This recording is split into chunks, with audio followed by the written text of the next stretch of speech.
Hello viewers, welcome back. जैसा आपको पता होगा कि आपके जो पेपर होने वाले हैं डी फॉर्म के, वो पेपर एमसीक्यू बेस्ड होने वाले हैं और इसका न्यूज़ आ चुका है आपके ऑफिशियल वेबसाइट यूपीबीटी के वेबसाइट पे भी।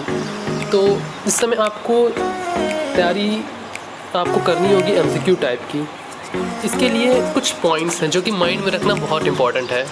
वैसे मैं आपके लिए एमसीक्यूज़ के क्वेश्चंस के वीडियो बना दूंगा, जो कि मैं एकदम चैप्टर टू चैप्टर जो इंपॉर्टेंट होंगे उसी को मैं वीडियो में आपको बताऊंगा, क्योंकि यहाँ पे हमारे पास ज़्यादा टाइम भी नहीं है और आपके पास लगभग वो एक मंथ होंगे। तो कुछ पॉइंट्स हैं इसके द्वारा आप समझ सकते हैं कि आपको पढ़ना कैसे है। तो चलिए इनको देख लेते हैं कि हम प्रिपेयर कैसे करें ऑनलाइन टेस्ट के लिए। सबसे पहले क्या करना होगा, आपको हर एक चैप्टर का, हर एक सब्जेक्ट से एक टाइम टेबल बनाना होगा। उसके हिसाब से हर रोज़ आपको 1 से 1.5 घंटा देना होगा आपको इस चैप्टर को। सबसे पहले आप क्या करेंगे, इसमें सबसे पहले आप उस चैप्टर को रीड कर लेंगे।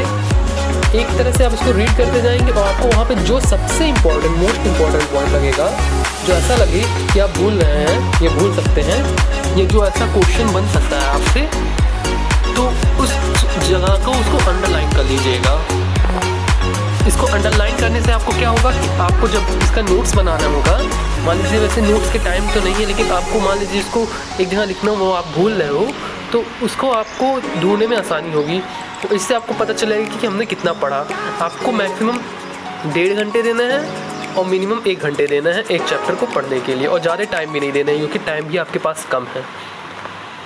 नेक्स्ट पॉइंट ये हमको ध्यान में रखना होगा कि हम सारे इम्पॉर्टेंट पॉइंट्स को अपने जो नोट्स हैं उसमें नोट कर लें।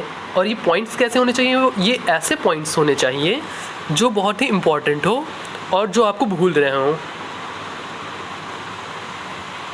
थर्ड थिंग इज़ दैट कि आपको ऑनलाइन क्विज़ेस को सॉल्व करना बहुत ज़रूरी है, क्योंकि ऑनलाइन की क्विज़ेस को सॉल्व करने से आपको ये पता चलेगा कि पेपर कैसे आ रहे हैं।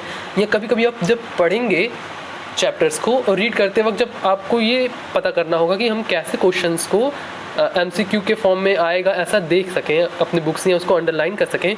तो जब आप क्विज़ेस को सॉल्व करेंगे, एमसीक्यूज़ को सॉल्व करेंगे ऑनलाइन से, तो आपको समझ में आ जाएगा कि कैसे क्वेश्चन बन सकते हैं। तो आपके लिए ये एक बहुत ही फ़ायदे वाली बात होगी। Now next point is that which is not least is that to be consistent. मतलब आपको रोज़ अपने पढ़ाई को रोज़ टाइम टू टाइम करना होगा। मतलब जैसे कि अगर आपके पास 6 से 7 सब्जेक्ट्स हैं, तो आपको उसको डिवाइड करना होगा कि 2 या 3 सब्जेक्ट आज पढ़ूंगा और 2 या 3 कल पढ़ूंगे। या कुछ ऐसे सब्जेक्ट्स हैं जैसे फार्मास्यूटिकल केमिस्ट्री या फार्माकोलॉजी, तो उसको हम रेगुलर बेसिस पे पढ़ेंगे। उसके लिए आपको 1 से 2 घंटे देने होंगे रोज़ रेगुलर बेसिस पे।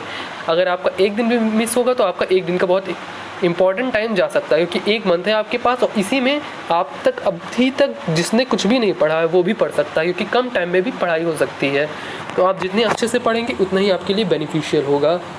आई होप आपको मेरी ये 4 पॉइंट्स पसंद आए होंगे, और साथ ही अगर वीडियो की ज़रूरत है आपको तो मैं वो भी बना दूंगा। आप बस आप कमेंट कर दीजिएगा, मैं हर चैप्टर के चैप्टर वाइज क्वेश्चंस के वीडियोज़ भी बना दूंगा। तब तक अपना ध्यान रखिए और पढ़ते रहिए।